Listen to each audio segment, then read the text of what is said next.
Alors, nous, on va descendre à donc 3 minutes.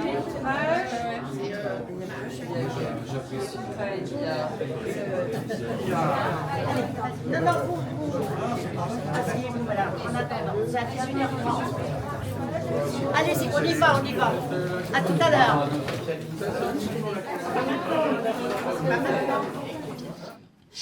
Voilà, donc on est content d'accueillir ce soir, on va attendre que ça tourne parce que c'est pour vous faire sourire en fait. Hein. Certains la connaissent évidemment, c'est la slide. Souriez, vous êtes au cinéma avec Open World. On va attendre qu'elle arrive. Voilà, on est très content d'accueillir ce soir nos amis arméniens. C'est la 4e séance arménienne qu'on fait depuis plusieurs années maintenant. L'Arménie qui devient très chère à notre cœur, mais alors surtout, évidemment, les Arméniens. Et les Arméniennes, bien sûr. Donc, nous aurons ce soir un film en avant-première mondiale qui a été réalisé par Jacob Melkonian, que vous connaissez déjà. On va le saluer. Et Gaël, bien sûr, Gaël Amélia Testoul, donc comme son histoire, mais je ne vais pas tout dévoiler, ils vont nous dire quelques mots. Et ils ont été produits pour réaliser ce film par Vilaine, donc en Arménie, donc qui est producteur, un ami cher aussi à notre cœur, puisqu'il est venu en France l'an passé, mais ils nous ont accueillis à Yerevan quand nous sommes allés au festival de cinéma, avec Lucille d'ailleurs, qui doit être allée là-bas. Coucou, c'est ma petite fille. Et vous verrez tout à l'heure un petit film d'ailleurs de notre séjour à Yerevan, qui a été fait par elle-même. Donc ce sera sympathique, 2 minutes 40, hein, je vous rassure, hein, ce sera pas... Et puis, donc Stéphane, qui est le producteur français, la 8, donc c'est pas la première fois qu'on travaille ensemble. Alors, Justine, la monteuse du civil, alors tu vas compléter mes petites lacunes. Et puis bien sûr, Anaïd, qui est la fille de Gaël, et qui est... Commune assistante, limite assistante, voilà, viens par là Naïd, voilà, on les applaudit. Alors comme on a voulu vous réserver après le film et le débat, puisque vous savez qu'on fête, si je puis dire, c'est pas une fête, mais enfin on commémore le 110e anniversaire du génocide arménien, on a voulu... rendre hommage à nos amis arméniens et à l'Arménie, et on vous réserve un petit spectacle après le film et le débat. Et je le dis tout de suite, comme ça on ne perdra pas de temps tout à l'heure, Nora Armani, qui est par là, Nora, voilà, elle est là-bas, donc elle est comédienne, réalisatrice, metteur en scène, elle dirige le festival Social Relevant à New York, dont j'ai fait partie du jury, et qui a primé d'ailleurs le film Blocus de Jacob que nous vous avions présenté il y a 2 ans déjà. Donc bravo à Nora, elle nous lira un petit texte, elle est metteur en scène, elle écrit des pièces de théâtre, elle nous lira un extrait d'une pièce de théâtre, accompagnée par Gérard, le maître de Doudouk, je ne le vois plus, Gérard, il est là-bas bien sûr, et avec sa compagne Janine au clavier, et puis après ça on vous fera une petite surprise, Arnaud, Katsirian et moi-même, voilà, on vous chantera un chant arménien, oui messieurs dames, et puis après on vous chantera l'Ave Maria de Charles Aznavour, très belle Ave Maria, moi je connaissais Schubert, Gounod, je connaissais pas celui-là, il est magnifique, accompagné au piano par Patrick Ivora, vous le connaissez, Patrick, il nous avait accompagnés pour le Rapunzel, et puis bien sûr c'est Arnaud qui nous dirigera, et on aura le merveilleux ténor Artavas qui est là, voilà, il lèche la main. Donc voilà, on voulait vous gâter et nous gâter par la même occasion, mais avant, place au cinéma, puisque c'est quand même un ciné-club ici. Donc on va voir un film en avant-première mondiale, je l'ai dit, qui s'appelle Seul. Voilà, je vais laisser la parole tout de suite à Jacob qui va vous en dire quelques mots, mais après le film, bien sûr, nous aurons un échange avec vous sur le film, évidemment, mais aussi, enfin, Jacob et Gaël, bien sûr, et puis sur l'Arménie aujourd'hui, 110 ans après le génocide. Jacob, je te passe la parole. Bonsoir, merci beaucoup. C'est 4e fois qu'on rencontre, c'est 4e... Ça marche. Ah oui, ça marche. Bon, merci beaucoup, merci d'être venu. C'est un grand plaisir pour moi et je passerai tout à l'heure à Gaël, mais je vais parler à nous deux. C'est un grand plaisir pour nous, cher Claude, que vous avez. On a cette occasion pour présenter l'avant-première grâce à toi. Et on va découvrir ensemble, parce que la dernière fois, j'avais vu à la fin du montage. Donc, c'est aussi la première à l'avoir vu. C'est ça. C'est un film qui me tient beaucoup à cœur parce que Gaël, c'est mon meilleur ami en fait, qui m'a proposé son histoire personnelle. Et son histoire personnelle, on a réfléchi faire un film. Et peut-être, je vais passer tout à l'heure à Gaël pour qu'il donne 2-3 petites informations de cette histoire, ou plutôt peut-être on va vous laisser regarder et après on discutera à la fin. Mais en tout cas, merci beaucoup, très bonne soirée. Merci Claude, merci à tous d'être là, merci à notre équipe. On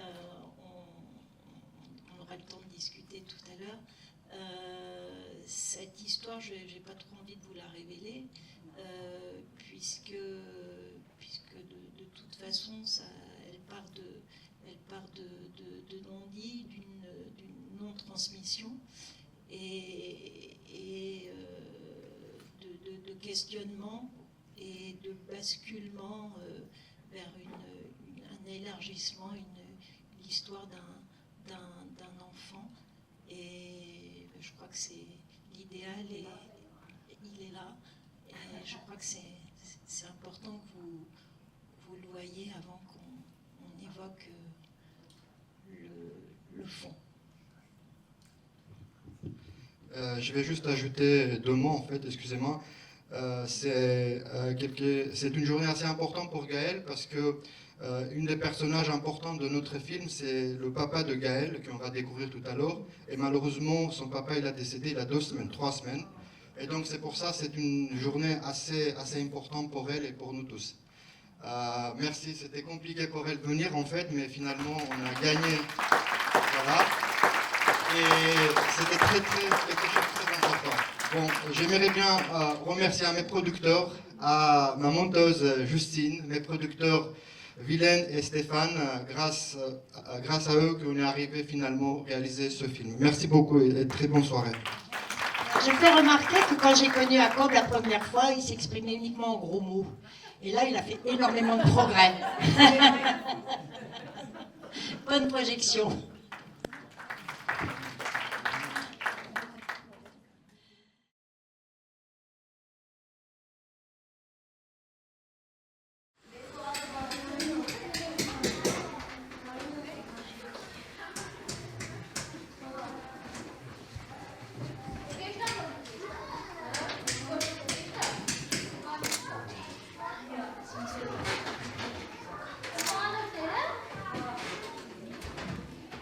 En voyageant dans l'image, je me demande ce que mon grand-père Jacob a pu vivre ici, il y a 100 ans.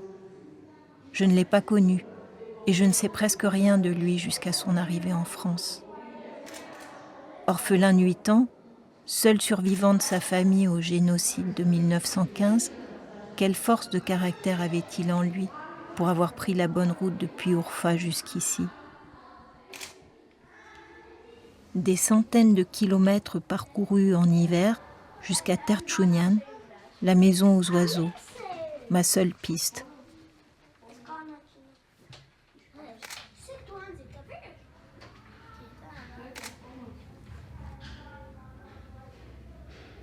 Comment mon grand-père a-t-il pu s'adapter à sa nouvelle vie ? Sûrement, son imagination a-t-elle œuvré pour faire de ses camarades sa fratrie, de son dortoir sa chambre, du parc enneigé un espace ouvert sur sa ville natale.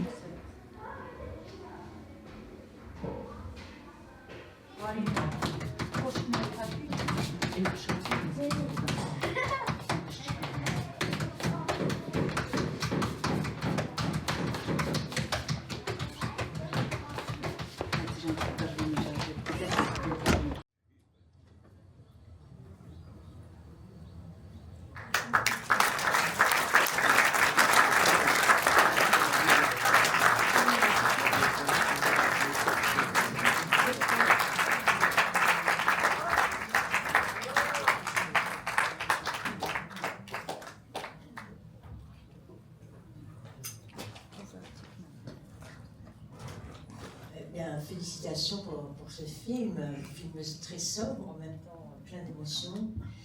Moi j'ai une première question parce qu'on voit une Arménie encore en guerre, on ne voit pas la guerre, mais on sent bien qu'il y a une tension, une guerre. Je voulais savoir, il y a beaucoup moins de population maintenant en Arménie, tu vas nous dire un petit peu où ils en sont. Est-ce qu'il y a beaucoup d'orphelins? Est-ce qu'il y a beaucoup d'enfants comme ça qui sont placés dans des orphelinats, même s'ils ont encore des familles qui sont pas très en point, en tout cas celles qu'on a vues? Et est-ce que leur avenir, c'est vraiment l'engagement, l'armée, la défense de son pays? Comment ça se passe? On a déjà vu un petit peu ça dans Blocus. On voit une autre forme finalement de l'orphelinat. Donc j'aimerais savoir un petit peu ce qu'il en est. Et puis Gaëlle, toi, si tu as retrouvé un peu une histoire, une émotion forte, ton grand-père, ou pas, ou si tu t'es attaché à ce petit garçon, finalement.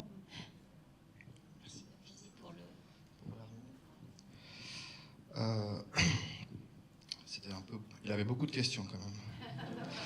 Alors, effectivement, après tous ces événements, début 2020, ensuite 2023, quand le Karabakh définitivement est parti, on a perdu. Il y a à peu près 150 000 Arméniens, évidemment à peu près 25-30 000 enfants qui sont installés en Arménie. Et dans ces enfants-là, on a beaucoup des orphelins, évidemment.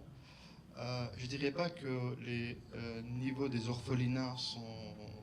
On a plusieurs orphelinats aujourd'hui, mais sont super chargés. Je pourrais dire que les orphelinats qu'on avait initialement, ils ont super chargé.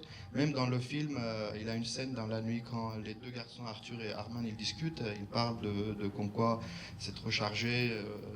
Apparemment, des nouveaux enfants qui vont venir bientôt parce qu'ils parlaient de conséquences de la guerre. Oui, c'est une drame en fait. C'est une drame. Malheureusement, on est toujours dans cette turbulence. Vous avez évoqué Blocus parce que quand j'ai fini Blocus à l'époque, on n'avait pas de la guerre. 44 jours après la guerre, il arrive. Donc, dans ce film-là, notre objectif avec Gaëlle, on voulait rester dans l'orphelinat et à travers de ces enfants-là, surtout Arthur, essayer voir et comprendre la guerre à travers de leurs imaginations. Parce que la guerre, c'est quelque chose qui passe tout le temps dans leurs oreilles. Les éducateurs, ils parlent, les enfants, ils regardent télé. Il y a des informations qui tournent tout le temps. Et on voulait absolument montrer la présence de la guerre toujours à travers de ces enfants-là. Je pense qu'on a réussi un petit peu, peut-être c'est pas très clair ou clair, mais on est arrivé toujours à faire cet geste à travers de ces enfants-là, surtout avec Arthur. Après, j'ai perdu la file en fait. Est-ce que...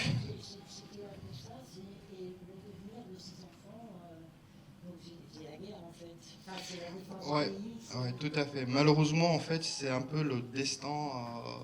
C'est pas que l'Arménie, dans tous les pays où il y a la guerre, toutes les jeunes générations aussi se préparent pour la défense, pour leur futur. S'il y a une autre guerre qui va venir, au moins ils pourraient se protéger et défendre. L'Arménie, c'est pas l'exception comme un pays, voilà, parce que donc depuis les dernières 30-35 ans, l'Arménie est dans la guerre. Et tous les jeunes générations, ils sont obligés à prendre les informations concernant de la défense, avoir tiré, etc. Et on voit ça un petit peu dans le film. Et concernant de la future d'Arménie, c'est compliqué à dire, parce qu'autour de l'Arménie, déjà c'est très compliqué. L'Arménie, il était dans la guerre récemment, vous connaissez un petit peu. Et autour de nous aussi, ça ne calme jamais. Le plus récent, c'est l'Iran et Israël, c'est notre frontière. Voilà, on est dans une région où ça calme jamais en fait la région, malheureusement. Et voilà, je peut-être je passe. Vas-y, passe à Gaëlle, puis on va prendre quelques questions. Vous avez certainement des questions sur le film ou sur la réalité de l'Arménie aujourd'hui et son devenir.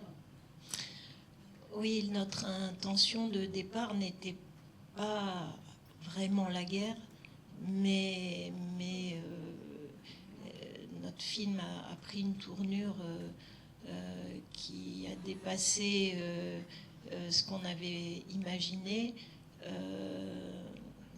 Moi, j'avais déjà commencé à entamer un travail personnel photographique sur une quête. Je ne peux pas dire que c'était une quête identitaire, mais en tout cas, il y avait une démarche très personnelle. Et quand on a décidé de faire ce film ensemble, du moins quand Jacob m'a fait cette proposition, j'étais dans ce mouvement-là.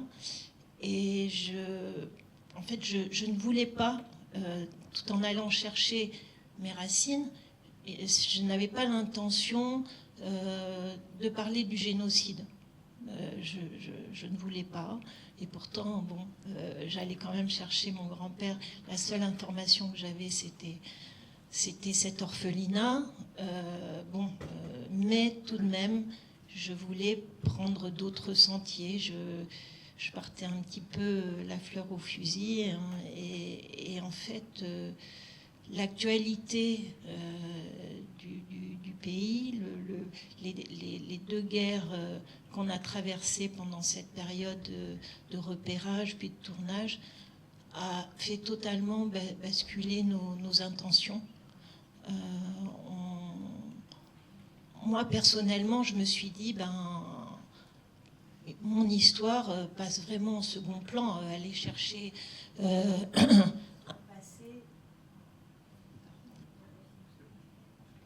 Aller chercher le passé, j'y voyais beaucoup moins d'intérêt. Ce qui m'intéressait, c'était le présent de cet enfant qui, en fait, est venu à nous. Hein, il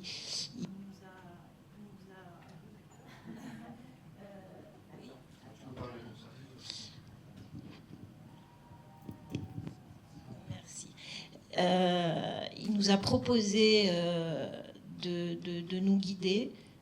Il avait dans son imaginaire, c'était l'idée de devenir comédien. Il avait quelque chose en lui, une part artistique qu'il avait envie de développer. Et puis, en fait, on a commencé à le suivre, hein, et là, sa vie chaotique a fait que l'urgence était là et que c'était lui qu'on avait envie de filmer. Voilà. Donc je suis passée, pour moi en tout cas, je l'ai vécu comme ça en second plan, et ce film ne s'est pas fait sans mal. Il nous a fallu beaucoup de temps entre les deux guerres, voilà, celle de 2020, celle de 2023, les épidémies, voilà, et puis les aléas pour faire un film. Et heureusement, cet enfant était seul, mon grand-père était seul, j'étais seule face à mes interrogations, mais on s'est retrouvés à deux, et ça a été une expérience personnellement pour moi extraordinaire, une chance que m'a donnée Jacob, et qui m'a permis, non pas, parce que donc ça partait, mon histoire parlait de non-dit, un père qui n'a pas souhaité me raconter quoi que ce soit. Et en fait, ce que vous avez vu là, ce n'est pas, en tout cas dans l'échange que j'ai eu avec lui, c'est peu, mais c'était la première fois et la seule fois où on a pu avoir ce petit échange, et qui a enclenché une force pour moi, la force de faire ce film et d'évoluer. Je ne peux pas dire que ça suffit, mais ça permet d'atteindre une transmission assez paisible, assez apaisée. Voilà. Et ça me suffit. Voilà. Et je voulais remercier Jacob pour pour cette chance inouïe, et puis à toute l'équipe aussi qui a été mais vraiment formidable, vraiment formidable. Et c'est un film qu'on a fait tous ensemble. Et je voulais encore remercier.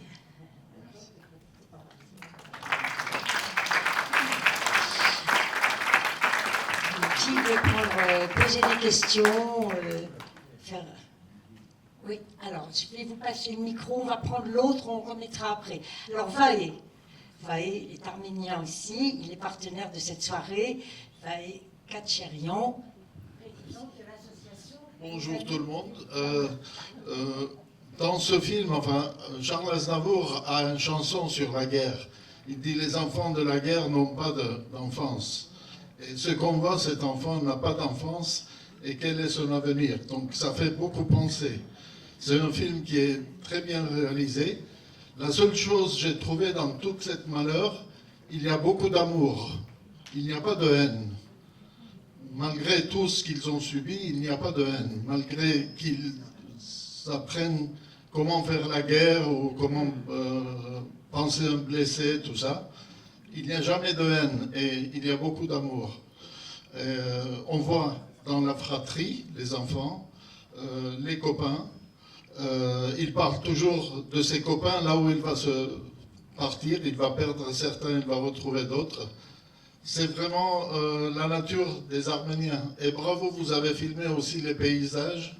On a eu l'hiver, le printemps, l'été, donc c'était très bien choisi ces images. Merci pour nous avoir montré tout ça, parce que quand on n'est pas là-dedans, on ne sent pas autant. Et vous avez transmis beaucoup de sensibilité. Merci et bravo. Merci à vous. Alors, il y avait un deuxième micro, je ne sais pas où il est. Alors, il y a une dame devant qui a demandé la parole. Alors, on va prendre plusieurs réactions, questions. En fait, je suis très émue parce que... pardon. Je suis très émue parce que mes quatre grands-parents étaient arméniens, étaient des orphelins du génocide. Je vais avoir du mal à continuer, je pense. Et en fait, j'étais très impressionnée et touchée d'abord parce que j'ai entendu le nom de Nansen. Nansen, c'est quelqu'un d'extraordinaire qui a créé un document pour que les Arméniens puissent avoir une espèce de document pour arriver en France, dans les pays. Donc moi, ça me touche parce que j'ai dans mes papiers retrouvé le papier Nansen de mes grands-parents. Enfin, j'ai énormément de documents. Donc ça me touche beaucoup qu'un orphelinat s'appelle Nansen. Aussi, ce qui me touche, parce que j'étais plus en Arménie, bien sûr, mais ce qui m'a touchée et rendu un peu perplexe, je trouve que c'est admirable cette volonté de transmettre, ce que moi je n'ai pas vécu aussi, parce que ça ne parlait pas. Cette volonté de transmettre à ses enfants, d'abord de connaître l'histoire, de savoir qu'il y a eu ce génocide, de savoir ces guerres, etc., et qu'ils devaient se défendre.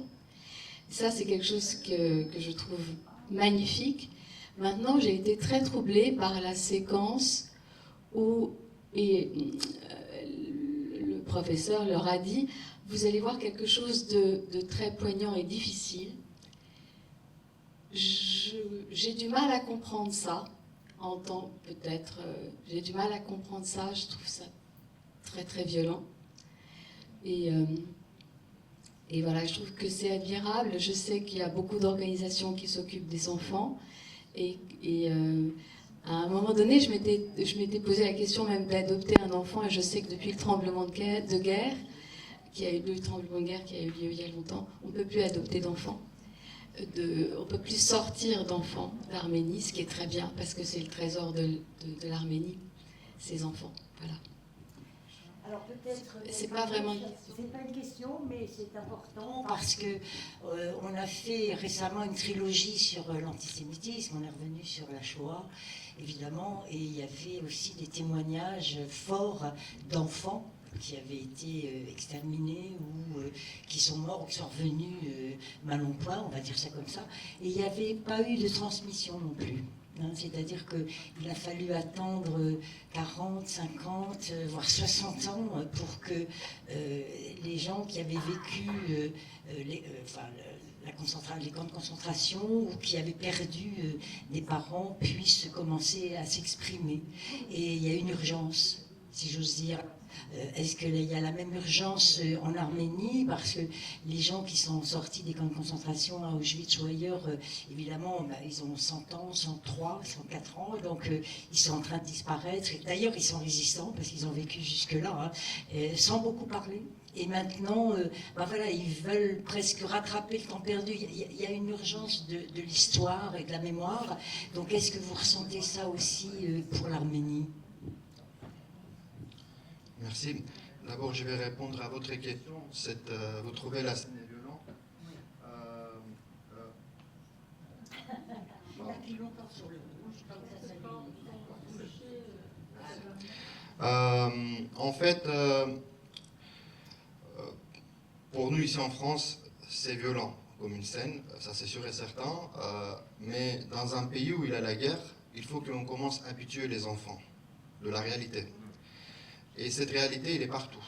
Comme je dis tout à l'heure, il est dans la rue, sur télé, radio, les parents ils parlent de ça, à l'école, les enfants ils parlent de ça. Donc c'est toujours plus...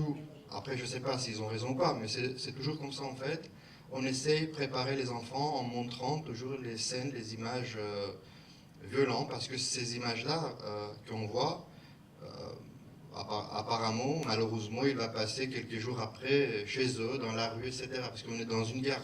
Vous voyez, qu'est-ce qu'on prépare? C'est une manière à préparer les enfants. C'est violent, psychologiquement c'est insoutenable, mais ça c'est la réalité. Et excuse-moi, et ça a été très dur de filmer, mais bien sûr, moi pour Jacob, parce qu'il est habitué à ça en tant qu'enfant, il a vécu ça, donc il n'était pas choqué, alors que pour moi c'était insoutenable. On a souvent pleuré derrière la caméra.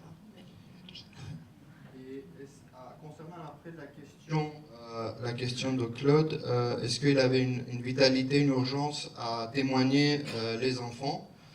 Moi je pense oui, parce que comme quoi on est tout le temps dans une situation assez compliquée. Il a des mouvements, il a des enfants, des réfugiés, des enfants qui sont perdus de leur maison, leurs parents, etc.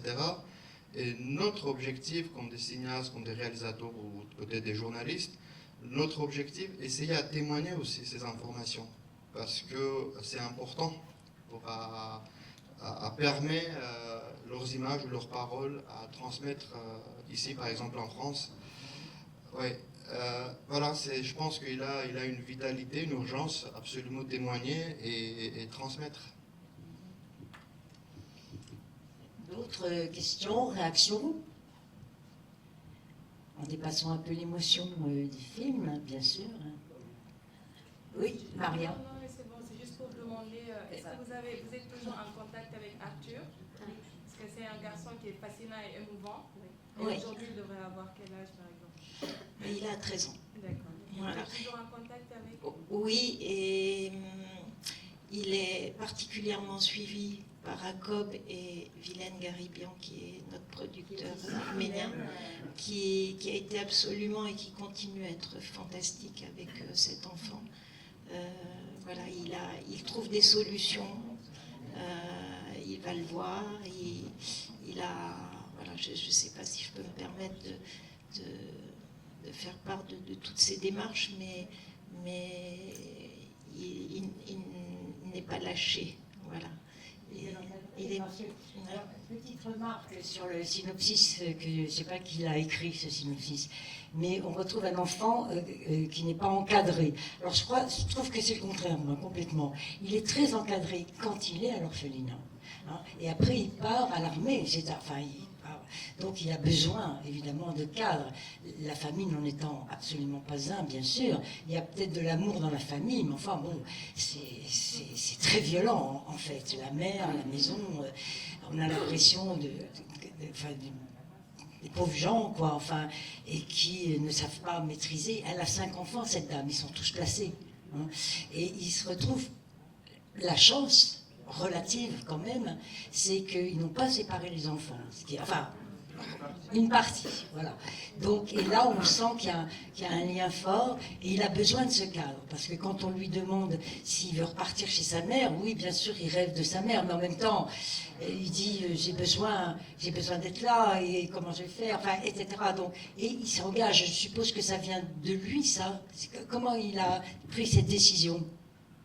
Arthur, oui, pour l'armée, pour aller à l'armée. Raison. Ce n'est pas vraiment sa décision. Hein. C'est ce que c'est la décision des éducateurs qui ont estimé que pour lui, c'était peut-être le meilleur moyen d'être suivi, d'avoir une éducation. Alors ça, franchement, moi personnellement, ça m'a particulièrement surprise.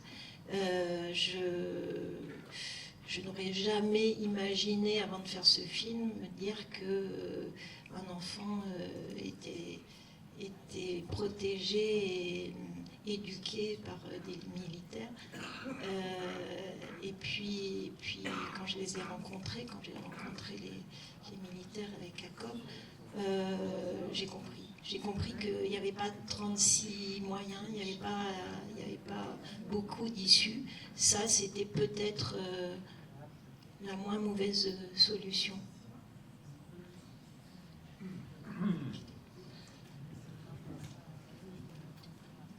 Oui, merci. Oui, je ne suis pas arménien. Ça se soigne. Ma femme est arménienne, grâce à Dieu. Cela étant dit, je me suis intéressé, depuis avant même de connaître ma femme, je me suis toujours intéressé à la question arménienne, car dans la région où je suis né, il y a beaucoup de familles arméniennes. Cela étant dit, délégué général du label film d'utilité publique, j'ai envie de vous dire d'abord que votre film est d'utilité humaniste.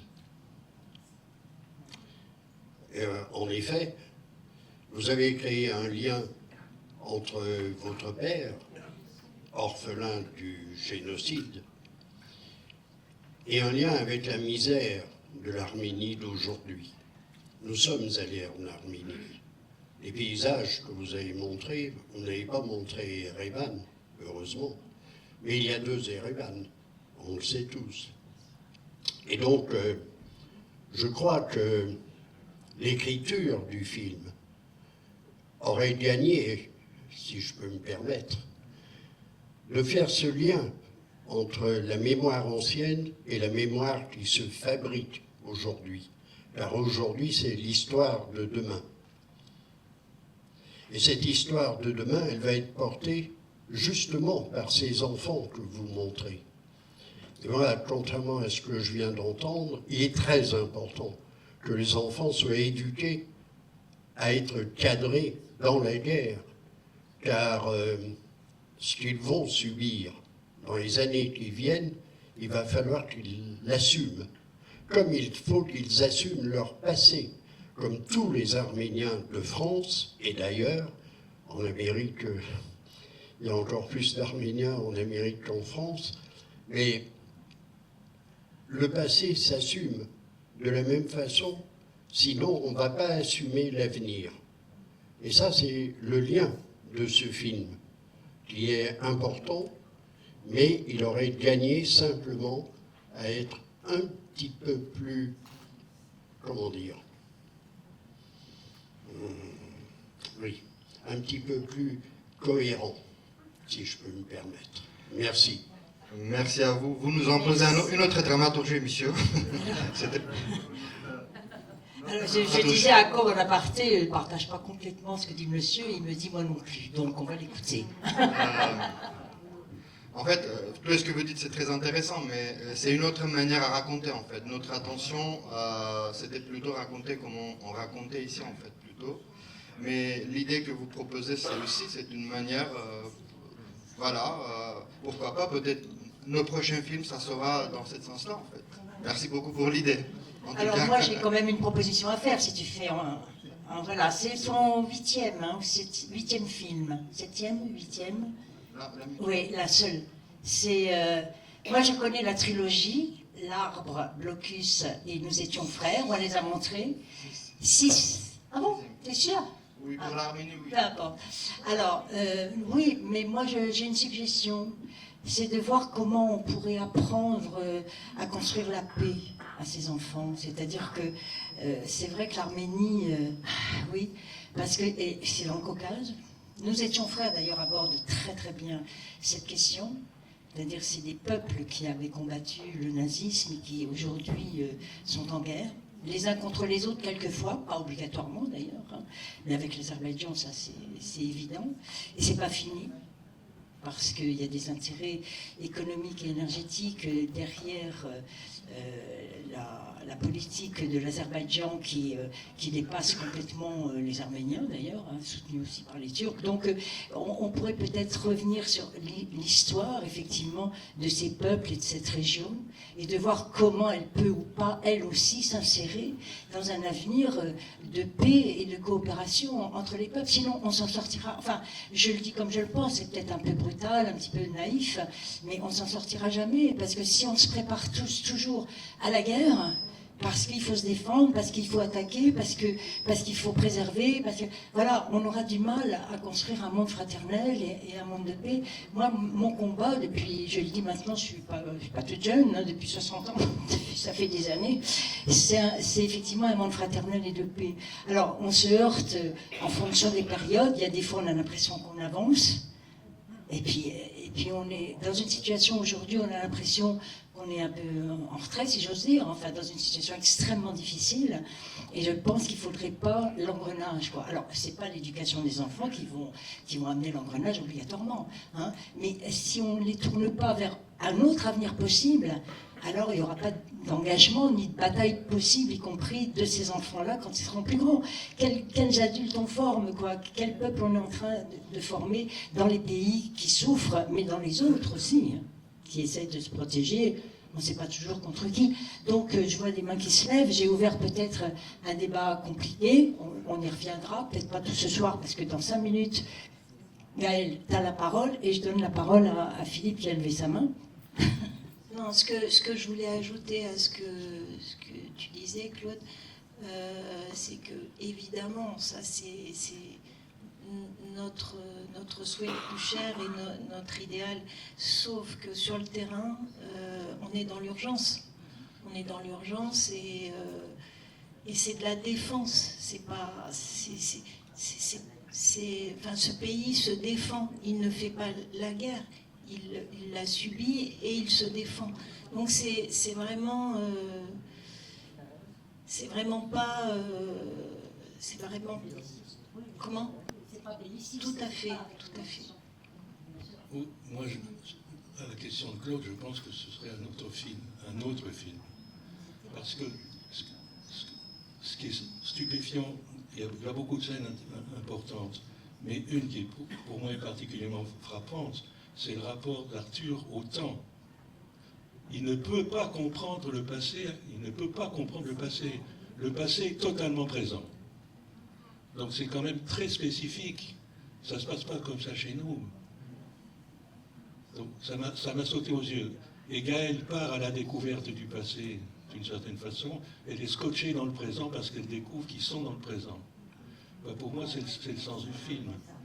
Alors après, il faudra, si on va vers la question de Claude, et ce serait un autre film, comment on peut éduquer, qu'est-ce que c'est que l'éducation? Si on veut vraiment que le passé, c'est aussi la question de monsieur, mais si on veut vraiment comprendre le passé pour arriver à faire un avenir différent, ça pose un terrible défi d'éducation qui n'était pas l'objet du film, et le film nous le dit. Ces jeunes ne peuvent pas comprendre le passé. Ils tout mélangé. Tout est présent, et les images du cinéma, idem. Merci. Je vais juste... si Claude, tu me permets, en fait, je vais juste continuer en fait votre questionnement, juste un petit truc. En fait, quand on fait un film compliqué comme celle-ci, on a besoin de beaucoup de temps parce que notre objectif pour suivre nos personnages. Et souvent, même nous, comme des réalisateurs, on est perdus dans ce temps-là. Parce que la réalité, ça change de tous les 5 minutes, surtout chez nous en Arménie. Donc, mais notre objectif, c'était à suivre notre personnage jusqu'au bout. Et à partir de certains moments, c'est nos personnages qui nous guidaient jusqu'à la fin du film. Vous voyez qu'est-ce que je veux dire? Et si je vais vous montrer la première version de scénario, traitement, si je peux dire, traitement de notre film, et on voulait commencer, rien à voir avec ce film, mais rien à voir. Donc voilà, c'est pour ça, c'est la complicité de ce film-là. Donc nous, on a suivi la réalité, on est arrivé là avec cette réalité que vous voyez dans le film. Alors, encore une question de Michel. Après, je vous propose qu'on passe à la suite parce qu'il y a une suite.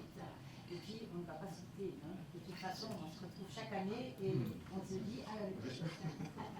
Michel. Oui, ce n'est pas une question, c'est une remarque. Moi, il y a un personnage qui m'a beaucoup touchée, qui est constamment mis de côté, renvoyé, repoussé. C'est la sœur d'Arthur. Et on lui dit, finalement, ma pauvre fille, tu vas rentrer à la maison, tu vas faire la vaisselle, et tout le monde trouve ça très bien, très normal. Arthur, c'est le petit mec, hein, et la sœur, elle est bien pour aller étendre la serpillière. Moi, ça m'a beaucoup choqué, cet aspect. Et vous avez vu à quel point la maman l'ignore? Complètement. Complètement. Mais à l'école, c'est pareil, hein, on n'en tient pas compte. À l'école que chez elle, en tout cas. Bien, écoutez, alors on va regarder un autre visage d'Arménie, alors plus gai. C'est quelques images, ça dure 2 minutes 40. Ce sont des images d'un voyage, donc vous ne nous en voudrez pas. Ce sont des photos, des petits bouts de vidéos qui ont été prises par Lucille. Ah, ne te défends pas, ça peut être très beau. Ah. Et j'espère que tu vas aimer retrouver des images, alors avec un regard aussi touriste, mais c'est comme ça aussi l'Arménie. Donc je vous propose qu'on lance la petite vidéo de Lucille.